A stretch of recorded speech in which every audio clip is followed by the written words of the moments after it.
എല്ലാവർക്കും നമസ്കാരം. ഞാൻ സുധീഷ് തെന്നൂർ. ഇന്നത്തെ വീഡിയോ എന്ന് പറയുന്നത് വളരെ ചുരുങ്ങിയ ചെലവിൽ തൃപ്പൂണിത്തറയിൽ നിന്നൊരു കന്യാകുമാരിയിലേക്ക് ഒരു ട്രെയിൻ യാത്രയാണ്. അപ്പോൾ ഈ ഒരു ട്രെയിൻ എന്ന് പറയുന്നത് കാലത്ത് 4:10 തൃപ്പൂണിത്തറയിൽ നിന്ന് പുറപ്പെടുന്നത്. അപ്പോൾ ഈ ഒരു ട്രെയിനിന് വേണ്ടി ഞങ്ങളവിടെ ഏകദേശം ഒരു 3:03 എത്തിയെങ്കിലും 1-2 ട്രെയിൻ അങ്ങോട്ടും പാസ് ചെയ്യാനാണ് ആദ്യം കാണാൻ സാധിച്ചത്. അപ്പോൾ മനസ്സിലായി നമ്മുടെ ട്രെയിൻ എന്തായാലും ലേറ്റ് ആണെന്ന്. എന്തായാലും ഒരു 5 മണിയോടുകൂടി ഞങ്ങളുടെ ട്രെയിൻ എത്തി എന്നുള്ളതാണ്. അപ്പോൾ ഈ ഒരു ട്രെയിൻ യാത്ര ചെയ്യാൻ ആഗ്രഹിക്കുന്നവർ തീർച്ചയായും റിസർച്ച് ചെയ്തേക്കുക.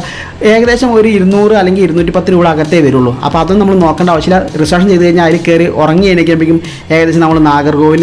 തൊട്ടടുത്ത് തന്നെയായിരുന്നു കന്യാകുമാരി റെയിൽവേ സ്റ്റേഷനും. അപ്പോൾ ഈ കന്യാകുമാരി റെയിൽവേ സ്റ്റേഷൻ എന്ന് പറയുന്നത് അതിൻ്റെ ഏറ്റവും വലിയ പ്രത്യേകത എന്ന് പറയുന്നത് ഒരു റെയിൽവേ ട്രാക്കിൻ്റെ എൻഡാണ്. അപ്പോൾ ആ സ്റ്റേഷനെ സംബന്ധിച്ചും ആ ഒരു സ്റ്റൈലിലാണ് അവിടുത്തെ മേക്കിംഗ് ഒക്കെ. വളരെ മനോഹരമായ ഒരു റെയിൽവേ സ്റ്റേഷനാണ് കന്യാകുമാരി. എന്തായാലും ഞങ്ങളവിടെ എത്തി ട്രെയിൻ ഇറങ്ങുമ്പോഴേക്കും ഇഷ്ടംപോലെ ആൾക്കാർ ഇറങ്ങാനുണ്ടായിരുന്നു ആ ട്രെയിനിൽ. അപ്പോൾ എന്തായാലും ഈ ട്രെയിൻ യാത്രയെ സംബന്ധിച്ച് അവിടെ എത്തിക്കഴിഞ്ഞാൽ റെയിൽവേ സ്റ്റേഷനിൽ തന്നെ അവിടെ കന്യാകുമാരിയിൽ കാണേണ്ട ഒരുപാട് സ്ഥലങ്ങളെക്കുറിച്ചുള്ള വിവരണങ്ങളൊക്കെ ആ സ്റ്റേഷനിലുണ്ട്. പിന്നെ നമ്മൾ ഓൺലൈനിൽ റൂം ബുക്ക് ചെയ്ത് വേണം ഇവിടേക്ക് പോകാൻ. ഞങ്ങൾ റൂം ഓൺലൈനിൽ ബുക്ക് ചെയ്തു. അപ്പോൾ അവിടെ എന്തൊക്കെ സംഭവിച്ചു എന്നുള്ളതിൻ്റെ വീഡിയോ ഞാൻ ചെയ്യുന്നുണ്ട്. അപ്പോൾ എന്തായാലും ഏകദേശം അവിടെ നമുക്ക് 1000 രൂപയ്ക്ക് അല്ലെങ്കിൽ 1200 രൂപയ്ക്ക് 2000, 2500 അത് നമ്മുടെ ബഡ്ജറ്റിന് അതുങ്ങാവുന്ന ഒരുപാട് നമുക്ക് റൂമുകൾ അവിടെ കിട്ടും. എന്തായാലും ഞങ്ങൾ അവിടെ റൂമിൽ പോയി ഫ്രഷായി നേരെ ഈ ബീച്ചിലേക്ക് പോയി. അപ്പം നമ്മൾ ഇനി അടുത്ത് നമ്മുടെ ലക്ഷ്യം വിവേകാനന്ദപ്പാറ പോയി അവിടെ സന്ദർശിക്കുക എന്നുള്ളതാണ്. അപ്പോൾ അവിടെ നമുക്ക് ഈ ക്യൂ നിൽക്കാണ്ട് നേരിട്ട് പോകണമെങ്കിൽ 300 രൂപ കൊടുക്കണം.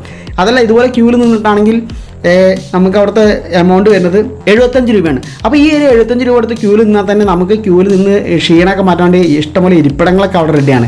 അപ്പോൾ ഈ ഒരു ബോട്ടിൽ നമ്മൾ വിവേകാനന്ദപ്പാറയിലേക്ക് ഏകദേശം ഒരു 15 മിനിറ്റ് യാത്രയുള്ളൂ. അപ്പോൾ ഈ ഒരു 15 മിനിറ്റിനാണ് നമ്മൾ 75 രൂപ കൊടുക്കണമെങ്കിലും വളരെ രസകരമായ യാത്രയാണ്. പിന്നെ എല്ലാവർക്കും സേഫ്റ്റിക്ക് വേണ്ടി സേഫ്റ്റി ഗാർഡൊക്കെ ഉണ്ട്. അപ്പോൾ ഈ നമ്മൾ ക്യൂവിൽ നിൽക്കുമ്പോഴാണെങ്കിലോ നമുക്ക് ഒട്ടും ക്ഷീണം വരില്ല. കാരണം അനുസരിച്ച് ഇരിപ്പിടങ്ങളൊക്കെ ശരിക്കും നല്ല വൃത്തിയോടുകൂടി തന്നെയാണ് അവർ റെഡിയാക്കുന്നത്. ഇവിടെ ചെന്ന് കഴിഞ്ഞാൽ വിവേകാനന്ദപ്പാറയുടെ അവിടെ ചെന്ന് അതിൻ്റെ അകത്തേക്ക് കയറാൻ വീണ്ടും നമ്മൾ ഒരു 30 രൂപ ഫീസ് അവിടെ കൊടുക്കണം. പക്ഷേ എന്തായാലും നമ്മൾ പോയി കഴിഞ്ഞാൽ കൊടുത്തേ പറ്റൂ. കാരണം ഇതിനകത്ത് കയറണ്ടേ. അപ്പോൾ പല കാര്യങ്ങളിലും ഇവർ നമ്മളെ പറ്റിക്കപ്പെടുന്നുണ്ട്. എന്തായാലും ഇവിടെ പോയി കഴിഞ്ഞാൽ ഏകദേശം ഒരു മണിക്കൂർ അല്ലെങ്കിൽ 2 മണിക്കൂർ കാണാനുള്ള ഒരു കാഴ്ചയാണ് ഇതിൻ്റെ അകത്തുള്ളത്.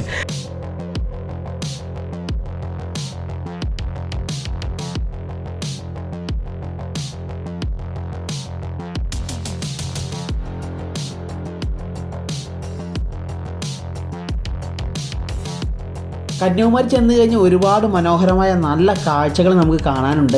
അതുമാത്രമല്ല അവിടെ ചെന്ന് കഴിഞ്ഞാൽ ഏറ്റവും വലിയ പ്രത്യേകതയാണ് അവിടുത്തെ അസ്തമയവും ഉദയവും. അപ്പോൾ ഞങ്ങൾ ചെന്ന സമയത്ത് നമുക്ക് അസ്തമയം കാണാൻ സാധിച്ചു എന്നുള്ളതാണ്.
അങ്ങനെ കന്യാകുമാരി ബീച്ചിലെ മനോഹര കാഴ്ചകളെല്ലാം കണ്ട് ഏകദേശം രാത്രി ഒരു 9-9:30 ഞങ്ങൾ റൂമിലെത്തി ഫ്രഷായിട്ട് അങ്ങനെ കിടന്നുറങ്ങി. ഭയങ്കര ക്ഷീണമായിരുന്നു. പിറ്റേ ദിവസം കാലത്ത് നേരത്തെ എണീച്ച് ഇതുപോലെ കുളിച്ച് ഫ്രഷായി ഞങ്ങൾ പിന്നെ പോയത് കന്യാകുമാരി ചെന്ന് കഴിഞ്ഞാൽ എല്ലാവരും കാണേണ്ടതായ ഒരു ക്ഷേത്രമുണ്ട്. ആ ക്ഷേത്രത്തിലേക്കാണ് പിന്നെ ഞങ്ങൾ കാലത്ത് പോയത്.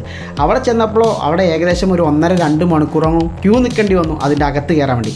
അങ്ങനെ എന്തായാലും ഞങ്ങൾ ആ ദർശനം നടത്തി പതുക്കെ ഞങ്ങൾ പുറത്തേക്ക് ഇറങ്ങി. കാലത്ത് 10:10 തന്നെ നമുക്ക് കന്യാകുമാരിയിൽ നിന്ന് തൃപ്പൂണിത്തറയിലേക്ക് തിരിച്ചൊരു ട്രെയിൻ ഉണ്ട് എന്നുള്ളതാണ്.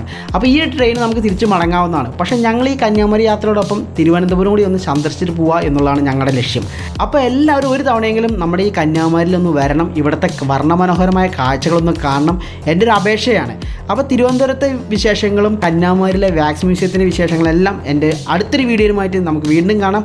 നിങ്ങളെവരുടെയും സ്നേഹവും പ്രാർത്ഥനയും കൂടെ ഉണ്ടാകുമെന്നുള്ള ഉറച്ച വിശ്വാസത്തോടെ ഇന്നിനും ഇവിടെ വാങ്ങുന്നു. Goodbye. സുധീഷ് തെന്നൂർ.